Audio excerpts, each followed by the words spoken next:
realize your childhood hobby meant more than you thought. I was 9 when Grandpa first asked me to build a birdhouse with him. My brothers Josh and Jimmy both got new PlayStations that Christmas while I got a children's tool set. Mom thought I'd be disappointed, but Grandpa had other plans. Come over Saturday, he told me. We'll make something that lasts. Every Saturday morning after that, Mom would drop all 3 of us at Grandpa's house. Josh and Jimmy would race to the basement where Grandpa had set up an old TV with their video games. I'd follow Grandpa to his workshop in the garage. The first birdhouse took us nearly 3 weekends to complete. My cuts were crooked, the roof was uneven, and the paint dripped everywhere. Grandpa hung it in his backyard anyway. Next one will be better, he promised. By the time I was 12, we had a system. Grandpa would cut the wood during the week, and we'd assemble 2 or 3 houses each Saturday. We experimented with different designs. Bluebird houses with specific hole sizes, purple martin colonies with multiple compartments, decorative Victorian-style houses with tiny porches. When I asked what happened to all the houses we made, Grandpa just winked and said, "They find good homes." At 13, I started noticing how my brothers made fun of my stupid bird boxes. Josh, 16 by then, said I was wasting my weekends. Jimmy would mimic the sound of my sanding block while making exaggerated snoring noises. When I told Grandpa I was thinking about stopping, his face fell. "Just one more Saturday," he said. "I've got a special design in mind." That Saturday turned into another 4 years of Saturdays.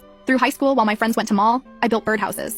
My brothers now drove themselves to Grandpa's house just to play the newest games he'd buy them. They'd leave after a few hours while I stayed until dinner, covered in sawdust. By senior year, college applications loomed. Mom and Dad sat me down for the talk about finances. "Your brothers both chose state schools because that's what we can afford," Dad explained. "We expect you'll do the same." I nodded, thinking about the design schools I'd been researching but couldn't possibly afford. That spring, Grandpa started teaching me more advanced woodworking. "Dovetail joints last forever," he explained, showing me how to fit pieces together without nails. We built fewer houses but spent more time on each one. When I showed him my acceptance letter to State University, he nodded but didn't say much. "You could do more," was all he said. 2 weeks after my graduation, Grandpa had a stroke. He lingered for 3 days in the hospital before passing. At the funeral, Josh and Jimmy talked about video game tournaments Grandpa had watched them play. I couldn't speak when my turn came. What could I say about hundreds of Saturdays and birdhouses that were now just memories? A week after the funeral, a lawyer called. "Your grandfather left something specific for you," he said. When I arrived at his office, he handed me a key. "Storage Unit 21, he said you'd understand." My brothers were